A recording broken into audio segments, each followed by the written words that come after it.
Welcome to Rome. This is The Bittersweet Life with Katie Sewell and Tiffany Parks.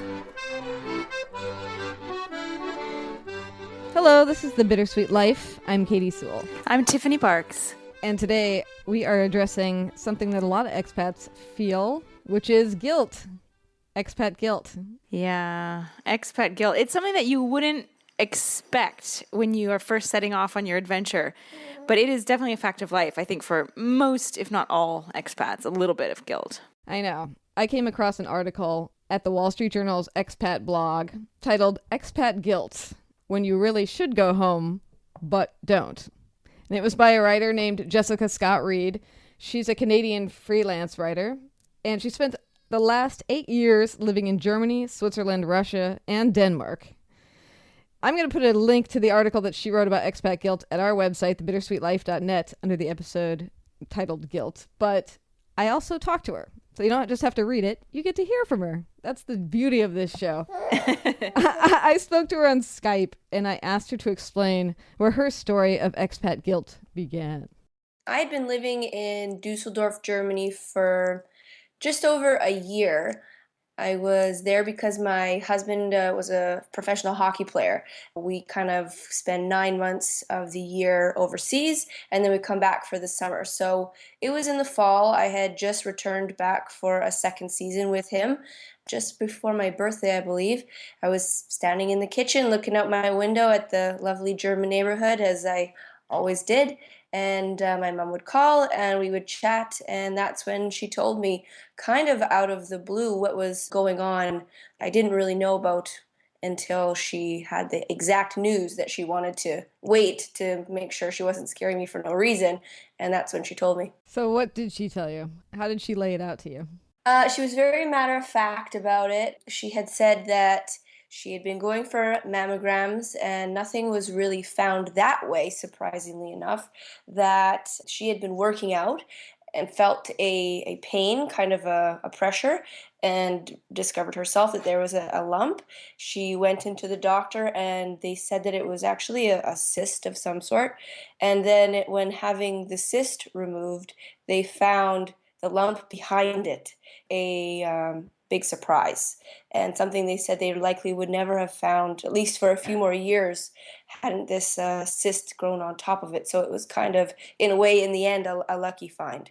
And that's how she described it to me, and then went on to tell me exactly what was happening next, which was treatment, chemo, all of that. Do you remember at all what your first thought was in your own head or in your body when she told you this news? It was complete shock and fear, but the way that she held it together, which is not uncharacteristic of my mother, the way that she told me so matter of fact, so calmly, I guess kind of confused me in the moment. Getting such news that was so strong should have had such a visceral reaction, but coming in from such a calm, strong person and tone kept me calm as well. Then, of course, I thought, oh no, you can't come for Christmas anymore. So what was she facing at that point? Of course, these things kind of work in a process that can be slow to many people. There's always other tests that have to be done for which you have to wait days, weeks at a time to find out results. So at that time, they did have a plan, although there were some tests and things that still needed to be done. And I remember sitting around waiting for some of those. But basically, it was that she was going to have to start doing chemotherapy and have a mastectomy, then radiation after that. And so it was going to be a long, I think at least a year-long process she was facing. And is she still married or was she on her own at that point? No, she was married at the time, so I was confident that she had someone to be there with her. Of course, as I say in the article, I was an only child. I am an only child, so that definitely added another level of difficulty to the situation, knowing that she didn't have any other children there to care for her, but she did have a very helpful husband and a very strong relationship with her sister. So it wasn't immediate panic that she was all alone, thankfully. When you hung up the phone after you've had that conversation, what did you think to yourself? Did you think you needed to start packing or figure out a way to get home? There was definitely a sense of panic as to what do I do next. My mind went where most people's minds go, which is I have to go home right now. And my husband and everyone else, my friends, my other expat friends from the team and such were all saying the same thing. You think, okay, I got to call the airline or get online and pack my bags this exact moment. Then somehow, after you kind of calm down and start thinking about the logistics of it, I had 3 dogs at the time. My husband, because of his job as a hockey player, goes on the road. And so those things all had to be figured out. And I think once you start actually thinking about leaving and what that all entails, you start to kind of reconsider it as your immediate option. Yeah, which you did. So eventually, you don't go. How did you decide not to go? It was in conversations with my husband and with my mom. It was more so, I think the confusion started to happen. Well, okay, if I'm going to go home, do I go home right now? Do I wait till after the surgery? Do I wait till after her first chemotherapy treatment? When is she going to need me the most? The idea wasn't that I was just going to go home forever or go home for the whole rest of the season. It was that I was going to go home and offer support at the time that she was going to need it. But there wasn't really a time more needing than any other. So in speaking with her, she thought, well, what are you going to come here and do? Are you going to come here and sit in the hospital? Are you going to come here and feed me chicken soup? Like, it again, the logistics of it and the reality of it was that there wasn't really a time that I needed to be there. She had support she needed, and she didn't want me to kind of sit around and be there taking care of her. Do you think that she would have told you that just as being a good mother, not to worry you? That definitely was part of it. Part of it was a practical thing where she thought, what are you going to do for me? At the time, I was also quite young. I was 24. I think she just figured there wasn't really going to be anything for me to do there. But I do believe that a lot of it was trying to protect me, for sure. This notion of her telling me, keep living your life, keep calling me every day, keep sending me photos, keep putting photos on Facebook of your amazing adventures. Because again, this was just my second year there, so everything was still incredibly exciting. I do think her telling me to do that was letting me off the hook in some ways that were very selfless from her. Were you relieved? Of course, I mean, it's a terrifying thing to think of, flying home to be there for your mother during that time. I definitely think I got off easy. She probably wouldn't put it that way, but I did, and I think that's where this idea of guilt kind of comes from. So, how guilty did you feel? Is it a guilt that comes later on, or were you feeling guilty at the time? Is it mostly relief at first? How does it build? I think the relief and the guilt kind of come at the same time. When it really started sinking in that I wasn't going to go home, and then you feel the relief, I think you feel immediate guilt for having that relief. And then you have guilt for every time she calls you saying, I feel so sick, or every time she calls you and says, I'm terrified of something, any negative thing you hear over the phone and you think, and I'm not there, you feel guilty about it. So it comes and it goes throughout the entire process. What if your mother hadn't given you permission? What if she'd never explicitly said go ahead and stay and live your life, and you decided not to go? I think I would have gone then. I think it was only in her relieving me and allowing me not to come home that I didn't, because I think you'd just be so compelled by your family values and your morals and by what everyone else around you is saying. It just seems to be the only right option. And if she hadn't told me not to, I think I would have gone. I think it's interesting. After reading your article, I was just Googling expat guilt, and you come across a bunch of people's little anecdotal stories. And one was a man from Australia that described his expat guilt as something that was slowly eating away at him like a cancer. And that was guilty over not ever being there for his family. He'd been gone for a long time. Mm-hmm. But at the same time, he absolutely did not want to give up the lifestyle that he had. So it was like that paralyzing feeling like you should be home, but at the same point, you really don't want to go home. I can definitely relate to that. That is kind of an ongoing feeling for a variety of reasons. I mean, these things come up. It's not just a parent who's ill. It's for every wedding and big birthday and birth of your best friend's child. I mean, every one of these little things, they continue to happen because that's life. And you continually miss these things, and it's kind of on purpose. You're choosing to be away in some regards, so you are continuously feeling guilty about things all the time. Well, how do you feel about the feeling of guilt in general, would you say? You as a person. I don't tend to be an overly guilt filled person. I like to feel very confident in my choices, but I do know that this expat lifestyle has a lot of sacrifices.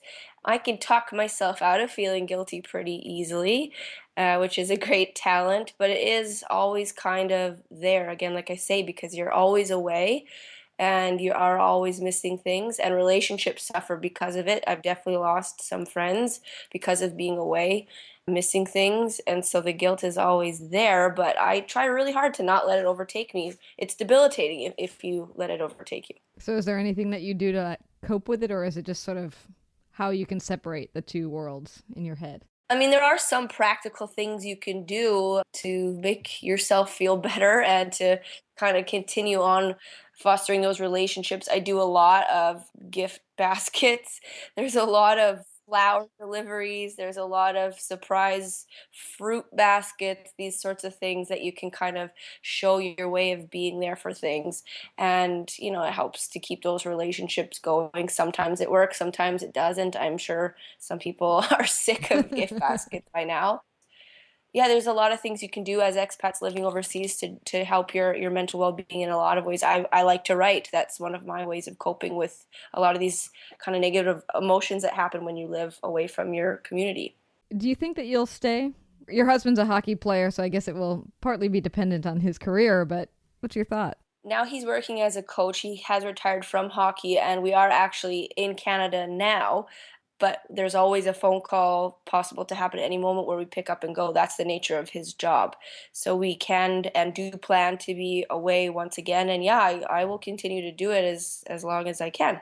Why is this a topic that you wanted to write about? I think it's because it's a popular topic amongst us in the small groups of expats. I think a lot of us talk about it in our small groups, but we don't talk about it in public quite as much.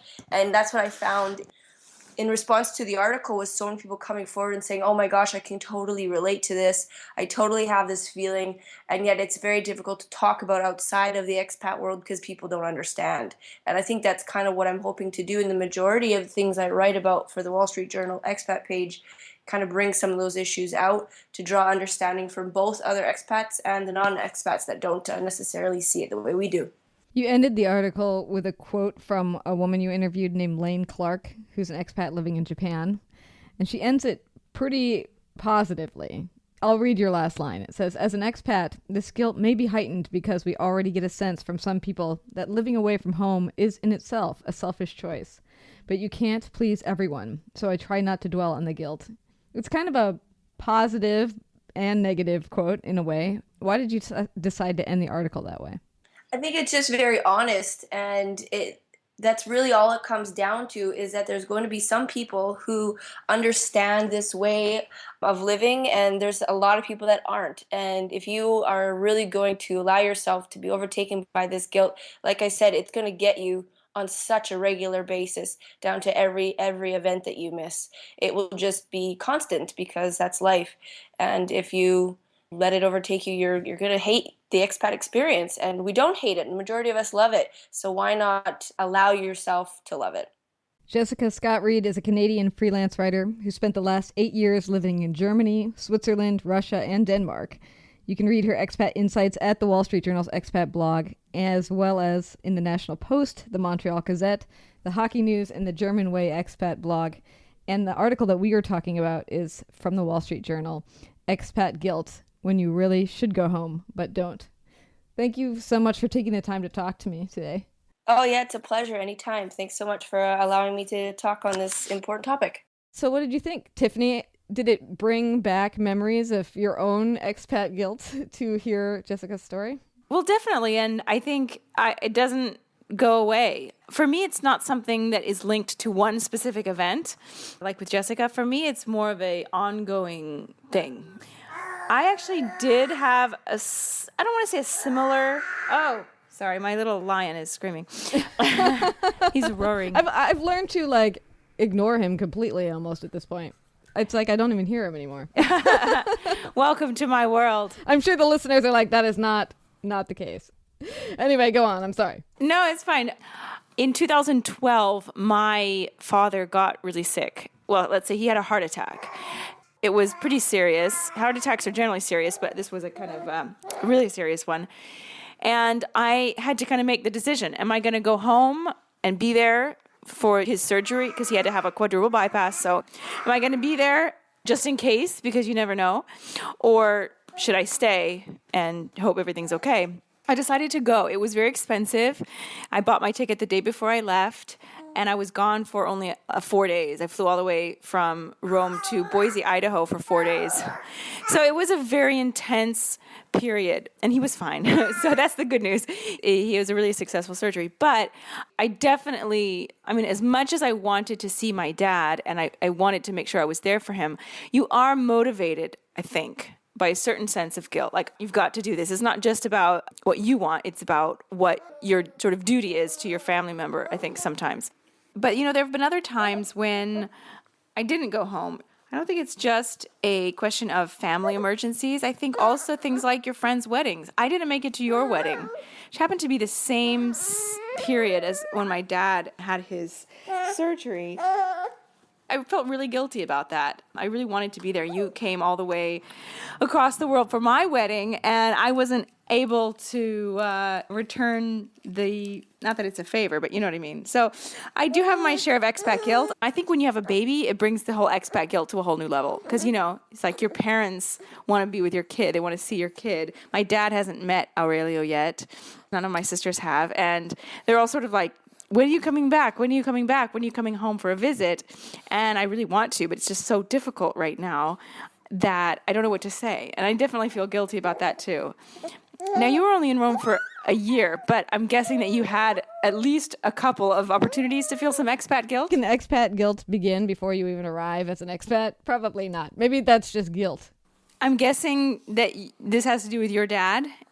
What happened with him right before you came? The thing is, I didn't feel a great deal of expat guilt while I was gone. I wasn't really gone long enough, I don't think, to feel bad about much. But when we were leaving, I felt a little guilty because, and I don't want to go into the whole story, but my father, many, many years ago, got diagnosed with brain cancer and was told that he probably didn't have very long to live, maybe a year, year and a half. Because, brain cancer, anyone who's dealt with it knows that it's a terrible thing, that there aren't special cancer walks of survivors for it because people don't survive for the most part. It's not like breast cancer where a lot of people do survive. At that point, I did turn down an offer of a job that was away from Seattle. 3 days or so after he got diagnosed, I got offered this job in New York City, and I turned it down because there was no way I was going to leave at that point. Long and the short of it, and this is an epic story that you can read all about on his blog, Breathtakingly Suckworthy News, he did survive. It still seems like a miracle. I think it was a miracle, personally. Yeah, I know. It was. And the doctors can't necessarily explain it. He's just the wonder child. And here it is so many years later. And he's feeling good, and he's feeling like he's going to live for quite a long time. I do think it's part of the reason why I got married so fast to Derek. I didn't know Derek very long. When we got married, I think we knew each other for maybe a little over a year. I definitely wanted my father to do the ceremony and be there. So by the time I left for Rome, though, I was starting to feel much more confident that he was going to be okay. But you thought about it in the back of your head, like, what if it comes back and I'm on the other side of the world? And not only that, but you might think, here I am, my dad has limited time left, and I'm spending a year away from him willingly. And that gives you guilt. Exactly. But, we all have limited time left. And he seems fairly confident that he's going to be around for a while at this point. So I try to keep that in mind. Not that he can predict the future, nor can I. But there is a point where you have to keep on living. Yeah. And I feel like I've been, with everybody I know, my parents included, recording moments of our interactions in my head my entire life, preparing for the fact that someday they may not be around anymore. Mm-hmm. And it's macabre and grim, but true. So it's almost like I've been preparing my entire life for the separation. You've always been a little bit macabre. Right, I know. What the heck? Where does that come from? I don't know. Not guilt, that's for sure. What about the fact that something else that Jessica talked about was that sense of relief? she wanted to be there for her mother, but also when her mom's like, don't come, and she doesn't go, she has that moment where she's like, thank goodness that I don't have to go right now. Yeah, and then you probably feel guilty for feeling that relief. I know, right? And I think that there was a little bit of that after all the stress of those years around my dad's whole situation. There was something very brilliant and freeing about being so unavailable. I mean, you know how hard it is for you and I to even coordinate a time to talk because of our hour difference. That translated to all of my relationships, my work life, my family life, my friends. And I got to be in this bubble for a while where I really didn't need to talk to anyone. And it felt pretty freeing. Yeah, it is nice. For that period of time. I really needed a break. But that also made me feel guilty because I'm like, why do I not want to talk to all my friends? Our lesson from this should be, don't feel guilt. It's a wasted emotion. Yeah. But it's a fact of life. It's a fact of life. I felt really guilty. My mom left. She came to visit over Aurelio's baptism. And when she was leaving, I can't remember what it was that she said, but I know that it wasn't her goal to make me feel guilty. That wasn't why she was saying it. But whatever it was that she said, it definitely made me feel guilty that, here I am raising my baby over here, and, she doesn't get to have nearly the kind of relationship that my mother-in-law has with him. If only she was there right now. Oh, yes. I would happily hand him off to her. But we have kind of a double problem, because if we ever move to the States, my guilt may be relieved, but then all the guilt will be on Claudio's side, from Claudio's family. And that's going to be way, way, way, way worse. Because in the United States, we have a culture of moving around, and children very often move across the country from their parents and see them as little as someone who's living in a foreign country would see their parents. But in Italy, they don't really have that culture that you stay by your family, maybe even live with them. But, the idea is that you build up this sort of family fortress in one spot. And then the American is you spread out and conquer. It's like two different mentalities. So by leaving his family, it would be a huge, huge shock for them. And they would have a hard time with it. And Claudio, I know, would feel very guilty. Well, when you think about it, isn't guilt kind of a weird emotion or feeling? Is that even an emotion? It's just a feeling. It's a weird thing, though, isn't it? Feeling guilty. Like, what does it mean? It means you're feeling bad because your mother can't be around your son. But then she would have to also feel bad that she can't be around her son, right? Well, that's the thing about guilt. This isn't like the actual definition, but to me, it's like a projection of what you're feeling onto someone else. So it's almost like, let's just say, hypothetically, my mom doesn't feel bad that she never sees my son. But because I feel guilty, I'm projecting onto her my expectations that she should feel bad about it. And it's really a total waste. It's a total waste of emotion. Right. If you think about it.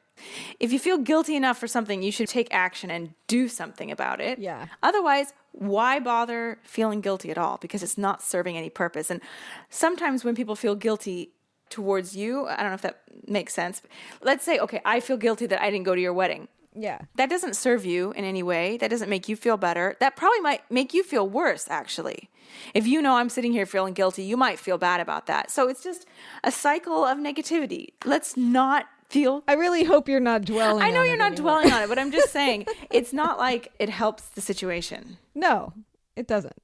It doesn't. And, honestly, if you had come to my wedding, I would have gotten to talk to you for all of 2 minutes. I know. I totally know that's true. Yeah. Because you had a big wedding, I believe. It was big. Yeah. It was over 250 people.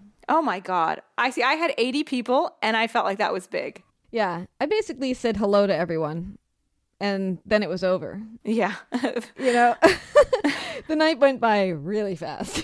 It was like greeting everyone and, oh, what? We have to be out of the venue? Oh, okay.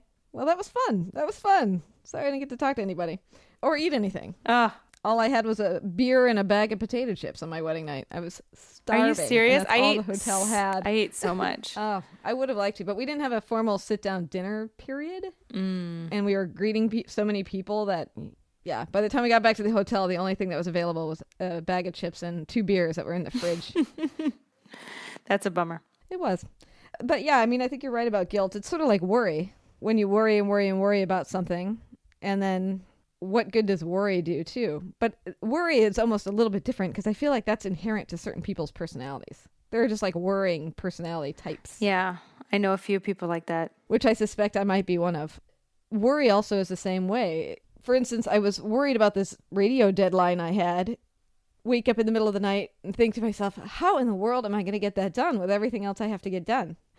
It's never going to happen. Me awake at 3 a.m. for 2 hours thinking about how it's never going to happen. And then when it actually came down to it and it was time to put the piece together, it only took me 2 hours. Like, it went so smoothly. It just fell together like you always wish a radio piece would. The radio storytelling elements just sort of became obvious very easily, and I just linked them together and it was finished. And you just think to yourself, why was I so concerned that I wasn't going to pull this off? All I had to do was work on it. I know. Worry is completely unproductive because it doesn't help you. It does nothing. I say this to my husband all the time. Don't bother worrying. It's pointless. And in some ways, like you said, guilt is exactly the same way. It is. It is. And I mean, I think maybe guilt is almost worse because you're involving someone else in it, even if they don't know. Right.